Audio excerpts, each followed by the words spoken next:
Olá, bem-vindo ao canal. Vamos a mais uma questão. Olha só, é uma questão da UERJ. Ela diz assim, ó: o João abriu uma caderneta de poupança em 1º de janeiro de 2006. Depositou 500 a uma taxa de juros nesse ano de 20%. Em 1º de janeiro de 2007, depositou mais 1.000. Para que João tenha nessa poupança em 1º de janeiro de 2008 um montante de 1.824, a taxa de juros do segundo ano deve corresponder a... Aqui estão as alternativas: letra A, letra B, letra C e letra D. Na letra A ele fala de 12%, na letra B de 14%, na letra C 16% e na letra D de 18%. Então, a minha solução eu coloquei da seguinte maneira, olha só, vamos nessa. Solução. Minha primeira ideia, eu botei assim, ó: João abriu uma caderneta de poupança em 1º de janeiro de 2006. Depositou R$500 a uma taxa de juros nesse ano de 20%. Com essas informações, vamos achar o juro de 1º de janeiro de 2007. Sabendo que o capital é de 500, a taxa é de 20% ao ano. Como ele não informa o período da taxa, né? Então a gente determina que é o ano, tá legal? Ao ano. Aí depois eu botei assim, ó: observação: como não é informado o período da taxa, podemos dizer que o período é o ano, tá legal? E o tempo é de um ano. Então eu quero calcular os juros que vai de 1º de janeiro de 2006 até 1º de janeiro de 2007. Eu quero calcular esses juros, tá legal? Então para isso eu vou jogar na fórmula dos juros simples, né? Então aqui, ó, juros que é igual a capital vezes a taxa vezes o tempo, que é o CIT, beleza? Então o capital eu vou substituir por 500, a taxa eu vou substituir por 20% e o tempo eu vou substituir por 1, que é de 1 ano, tá legal? Tranquilo? Lembrando que essa taxa aqui está de 20% ao ano, beleza? Então isso vai ficar, eu vou pegar essa porcentagem, eu vou transformar em fração, beleza? Então 20% é a mesma coisa que 20 sobre 100, então os juros vai ser igual a 500 vezes 20 sobre 100 vezes 1, tá legal? Fazendo a multiplicação aqui em cima, olha só, 500 vezes 20, isso vai dar 10.000, 10.000 vezes 1, 10.000, aí dividido por 100, dividido por 100. Então os juros é igual a 10.000 dividido para 100. 10.000 dividido para 100, isso vai dar 100. Então os juros é de 100. Então os juros que ele conseguiu, né, de 1º de janeiro de 2006 até 1º de janeiro de 2007 foi de R$100, tá legal? Aí depois a minha segunda ideia eu coloquei assim, olha só: vamos achar o novo capital em 1º de janeiro de 2007, sabendo que foi feito um depósito de 1.000 nessa data. Então, em 1º de janeiro de 2007, ele fez um depósito de 1.000, tá legal? Então, esse capital, ele vai mudar. Aí o capital ficou assim, olha só: capital em 2007 é igual ao capital de 2006, mais os juros arrecadados na transição, né, entre 2006 e 2007, e o depósito que ele fez em 1º de janeiro de 2007, tá legal? Então, olha só, o capital de 2007 é igual a R$500, que era o capital de 2006. Aí os juros de 2006 fica de R$100 e o depósito fica de 1.000. Então, 500 mais 100 mais 1.000, isso vai dar 1.600. Então, o capital que ele tem em 2007 é de R$1.600. Tá legal? Tranquilo? Aí, antes de partir para a minha terceira ideia, eu já peço a você que não é inscrito no canal, se inscreva. E se gostar da resolução, não deixe de curtir. Isso vai ajudar bastante o canal, tá legal? A curtir, a comentar, a compartilhar. E também não deixa de acionar o sininho de notificações, porque todo final de semana vai ter resolução nova no canal, beleza? Então, olha só. Aí a minha terceira ideia, ela ficou assim, ó: para que João tenha nessa poupança em 1º de janeiro de 2008 um montante de 1.824, a taxa de juros do segundo ano deve corresponder a... Então, vamos aplicar a fórmula do montante, sabendo que o capital é de 1.600, então o capital mudou, agora o capital é de 1.600. E o tempo é de 1 ano, né? Beleza? Porque isso começa a contar em 1º de janeiro de 2007 e vai até 1º de janeiro de 2008. Aí em 1º de janeiro de 2008, ele tem que ter um montante de 1.824, tá legal?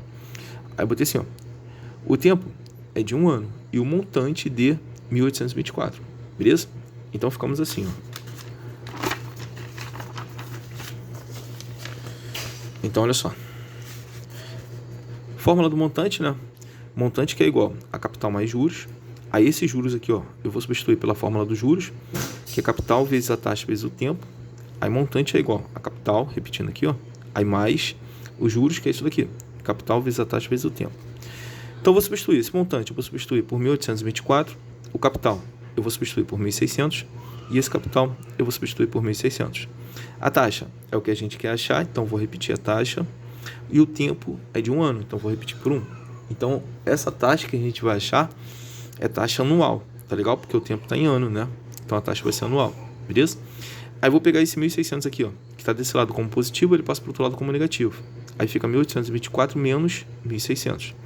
Aí igual, fazendo a multiplicação aqui, ó, isso vai dar 1.600 vezes a taxa, beleza? Fazendo a diferença, 1.824 menos 1.600, isso vai dar 224. Aí fica 224, que é igual a 1.600 vezes a taxa. Agora eu vou pegar esse daqui que está multiplicando, ele vai para o outro lado dividindo. Então a taxa vai ser igual a 224 dividido por 1.600, beleza? Agora, repara que esse 1.600 eu posso representá-lo como fatores. Então, como eu estou falando de taxa percentual, é interessante que apareça no denominador o fator 100. Então, esse 1.600 eu vou representar dessa maneira, 16 vezes 100. Aí fica 224 dividido por 16 vezes 100, tá legal? Então, aqui, ó, dividindo aqui, ó, 224 dividido para 16, isso vai dar 14. Então, fica 14 sobre 100.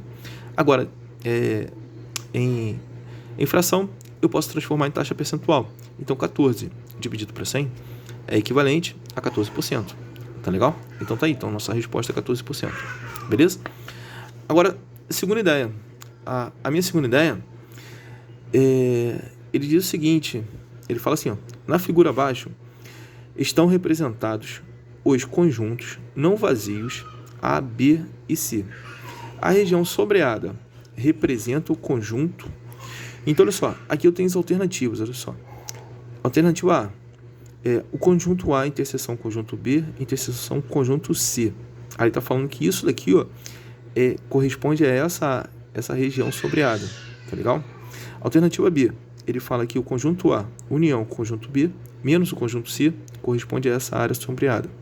Alternativa C, conjunto A, interseção conjunto B, menos o conjunto C, é essa área sombreada.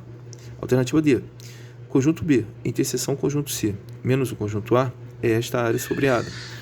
E letra E, o conjunto A, união com o conjunto C, menos o conjunto B, é essa área sombreada. Então, a gente tem que verificar qual dessas alternativas aqui, ó, é a verdadeira. Tá legal? Tranquilo? Então, a minha solução eu coloquei da seguinte maneira. Presta atenção, olha só. Aqui eu estou repetindo o desenho, beleza? Aí o que acontece? Para esse espaço aqui, ó, do conjunto A, eu estou falando que tem um elemento 1, que corresponde a esse espaço todo aqui, ó. Tipo, para esse espaço aqui, ó, tá vendo essa parte sombreada? Eu estou colocando o número 2, que seria o elemento 2, que corresponde a esse espaço todo, tá? Para esse espaço aqui, ó, eu estou colocando o elemento 3, que corresponde a esse espaço. Para esse espaço aqui, ó, eu estou colocando o elemento 4, que corresponde a esse espaço. Para esse espaçozinho aqui, ó, eu estou colocando o elemento 5, que corresponde a esse espaço. E para esse espaço todo, eu estou colocando o elemento 6, que corresponde a esse espaço todo. E para esse espaço aqui, ó, tá vendo? Esse espaço aqui todo, eu estou colocando o elemento 7, beleza? Corresponde a esse espaço todo. Tranquilo? Aí depois, minha próxima ideia é descobrir os elementos do conjunto A, os elementos do conjunto B e os elementos do conjunto C, tá legal? Então, meu conjunto A é esse triângulo aqui, ó, tá sendo representado por esse triângulo, beleza? Aí, quais são os elementos que estão nesse conjunto A? Ó, o elemento 1, o elemento 2, o elemento 3 e o elemento 4. Então, no conjunto A, eu tenho os elementos, ó, 1, 2, 3 e 4, beleza? Agora, no conjunto B. O conjunto B corresponde a este triângulo aqui, ó. Aí, quais são os elementos que estão dentro desse conjunto, né? Dentro desse diagrama aqui, vamos dizer assim. Ó, eu tenho o elemento 2, o elemento 3, o elemento 5 e o elemento 6. Então, o conjunto B, ele possui os elementos 2, 3, 5 e 6. Tá legal? Agora, o conjunto C. O conjunto C corresponde a este triângulo aqui, ó. Tá vendo? Aí, quais são os elementos que estão nesse conjunto? O elemento 3, o elemento 4, o elemento 5 e o elemento 7. Então, os elementos do conjunto C, ó, os elementos do conjunto C, 3, 4, 5 e 7. Achamos todos os elementos. Agora, a gente vai testar as alternativas. Aí, vamos descobrir qual dessas alternativas vai ficar apenas com o elemento 2. Porque, olha só, olhando para cá, essa parte pintada aqui, ó, eu marquei ela como sendo o elemento 2. Tá vendo? Então, testando as alternativas, só tem que aparecer o elemento 2. Beleza? Então, vamos nessa. Vamos começar o nosso teste. Então, aqui, olha só. Minha segunda ideia. Testar as alternativas, né? Então, testando a letra A. Sabendo que a letra A, interseção B, interseção C. Então, o conjunto A tá aqui, ó. 1, 2, 3 e 4. Beleza? A interseção, o conjunto B, que tá aqui, ó. 2, 3, 5 e 6.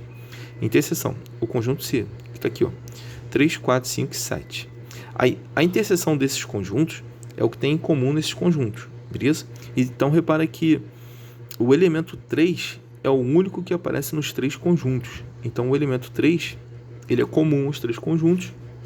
Então, a interseção dos três conjuntos é essa daqui, ó. É o conjunto 3. Beleza? Tranquilo? Aí, o que eu te falei? Que tem que aparecer somente o elemento 2. Então, nesse caso, a letra A não é verdadeira, não serve pra gente. Tudo bem? Porque aqui não apareceu apenas o 2. Tá aparecendo 3. De boa? Então, letra A descarta. Agora, vamos testar a letra B, olha só. A união B menos C. A gente tem que resolver primeiro o que está no parênteses. Tranquilo? Então, olha só. Coloquei aqui, ó, o conjunto A, que tem os elementos 1, 2, 3 e 4. A união, o conjunto B, que tem os elementos 2, 3, 5 e 6. Aí, menos o conjunto C, que está aqui, ó. Esse aqui é o conjunto C, 3, 4, 5 e 7. Tá legal? Primeiro, eu tenho que resolver o que está dentro do parênteses. Então, aqui dentro do parênteses, ele fala que é A união B. Então, eu vou pegar os elementos dos dois conjuntos e vou unir. Vou colocar isso num conjunto só. Aí tá aqui, ó. O conjunto da união, né? De A com B. Aí fica os elementos 1, 2, 3, 4, 5 e 6. Tá legal? Tranquilo? Aí menos o conjunto C. Tá aqui, ó. Agora, isso é diferença de conjuntos. O que eu vou fazer? No primeiro conjunto, eu vou excluir os elementos comuns ao outro conjunto. Tipo, olha só, elemento 3, eu tenho nos 2. Elemento 4, eu tenho nos 2. Elemento 5, eu tenho nos 2. Então, desse primeiro conjunto, eu tenho que excluir esses três elementos. Tá legal? Então, a diferença desses dois conjuntos vai ser o que sobra desse conjunto, quando eu excluir esses três. O que sobrou? 1, 2 e 6. Então, tá aqui, ó. Tua resposta é 1, 2 e 6. Então, repara que a letra B, ela também não serve, porque aqui não deu apenas o elemento 2. Tranquilo? Tá dando os elementos 1, 2 e 6. De boa? Tranquilo? Agora vamos lá. Testar a letra C, olha só. A, interseção B, menos C. Conjunto A, já sabemos que é esse daqui, ó. Os elementos que é o conjunto que tem os elementos 1, 2, 3 e 4. A interseção, o conjunto B, que tem os elementos 2, 3, 5 e 7. Aí menos o conjunto C. Primeiro, eu tenho que resolver o que está dentro do parêntese. Então, eu tenho que fazer essa interseção aqui, ó, a interseção dos dois conjuntos. Aí, sabendo que a interseção são os elementos comuns aos dois conjuntos, tá legal? Então, repara que o elemento 2, ó, eu tenho nos 2, o elemento 3, eu também tenho nos 2, tá legal? Então, a interseção desses dois conjuntos é isso daqui, ó, é 2 e 3. Aí, menos o conjunto C. Aí, menos o conjunto C, tô repetindo aqui, tá legal? A diferença de conjuntos, né? Então, a diferença vai ser o elemento, né, que não é comum a esse conjunto. Repare que o elemento 3, ele é comum ao outro conjunto, então ele não serve para a diferença, ele não vem para a diferença. Agora, repare que o elemento 2, ele não pertence a esse conjunto. Então, a diferença desses dois conjuntos vai dar isso daqui, ó. Vai dar um conjunto com o elemento 2, que é o que a gente quer. Tranquilo? Então, a resposta correta é a letra C. Tá legal? Agora aqui, ó. Outra questão, uma questão da PUC. Questão 3, ele fala assim, ó. O valor de raiz quadrada dessa dízima periódica aqui, né? Que é 1,777777, beleza? Aí o período aqui é 7. Aí dividido por raiz quadrada de 0,1111. Aí o período aqui é 1, tá legal? Então, eu tenho uma divisão, né? De raiz quadrada de dízimas periódicas, né? Tranquilo? Aí a minha solução eu coloquei da seguinte maneira, olha só. Primeiro, eu vou pegar essa dízima periódica aqui, ó, e vou transformá-la em fração geratriz, tá legal? Aí, como eu te disse, repara que aqui na parte decimal, o dígito que está se repetindo infinitamente, né, é o dígito 7, tá legal? Então, 7 é o nosso período. Então, eu vou identificar essa dízima periódica dessa maneira. Aí, esse traço aqui, ó, significa que é este dígito que está se repetindo, né, periodicamente, tá legal? Tranquilo? Então, se eu vou pegar essa dízima periódica e transformar em fração geratriz, então se é fração, tem numerador e denominador, tá legal? Aqui no numerador, olha só, vai ficar todos os números, né, sem a vírgula, tá legal? Então esse número aqui, sem a vírgula, vai ficar 17, aí menos o que vem antes do período, sem a vírgula. Então, o que vem antes do período é 1. Então, vai ficar 17 menos 1. Aí, 17 menos 1, beleza? Vai ser o nosso numerador. Aí, dividido pelos 9. Nesse caso aqui, eu vou ter apenas um 9. Por quê? É apenas um dígito que está se repetindo no período. Então, aqui, ó, como eu tenho apenas um dígito se repetindo no período, então, eu vou ter apenas um 9 no denominador. Então, isso vai ficar 17 menos 1 dividido para 9. Aí, 17 menos 1 dá 16. Aí, fica 16 dividido para 9. Beleza? Então, essa dízima periódica em fração geratriz vale 16 nonos, tá legal? Agora eu vou fazer a mesma coisa para essa dízima periódica aqui, ó, que é 0,111. Já sabemos que o período aqui é 1, então eu vou identificar essa dízima periódica dessa maneira. Aí transformando em fração geratriz, no numerador vai ficar o número todo sem a vírgula, então esse número todo sem a vírgula fica 0,1. Aí menos o que vem antes do período. O que vem antes do período sem a vírgula é apenas o 0. Então, fica 0,1 menos 0. Aí, dividido pelos 9, né? Nesse caso aqui tem apenas um 9. Por quê? No período, eu tenho apenas um dígito que está se repetindo periodicamente. Que é esse dígito aqui, ó. Então, por isso que fica apenas um 9. Aí, isso vai ficar 1 menos 0 dá 1. Aí, dividido para 9. Tá legal? Então, essa dízima periódica aqui, ó, a sua geração, a sua fração geratriz é 1 sobre 9. Beleza? Tranquilo? Agora eu vou substituir. Então vamos lá, minha segunda ideia aqui é eu substituir. Então eu estou pegando a fração, né? Raiz quadrada de 1,77777 dividido por raiz quadrada de 0,11. Aí eu vou pegar essa dízima periódica aqui, ó, e vou substituir por esta fração geratriz, tá legal? Eu vou pegar esta dízima periódica aqui, ó, e vou substituir por esta fração geratriz, beleza? Então, ó, repare que eu posso pegar esse radical e distribuir para numerador e denominador. Então, isso vai ficar raiz quadrada de 16, vale 4. Raiz quadrada de 9, vale 3. Mesma coisa aqui, ó, eu posso pegar este radical e distribuir para numerador e denominador. Então, isso vai ficar raiz quadrada de 1, vale 1. Raiz quadrada de 9, vale 3. Repare que eu tenho o mesmo valor no denominador aqui, ó. Tanto no denominador de cima, né? O denominador de cima é igual ao denominador de baixo, tranquilo? Então, eu posso simplificar, eu posso cortar o 3 de cima com o 3 de baixo, ficando apenas 4 sobre 1. E 4 sobre 1 é a mesma coisa que 4, tá legal? Então, o resultado disso daqui vale 4. Valeu, galera. Espero que eu tenha te ajudado, espero que tenha gostado. Se gostou, não deixe de curtir, não deixe de comentar, compartilhar, tá legal? E não deixe de acionar o sininho de notificações para ficar por dentro das novidades, né? Que todo final de semana vai ter vídeo novo no canal. Valeu, um abraço.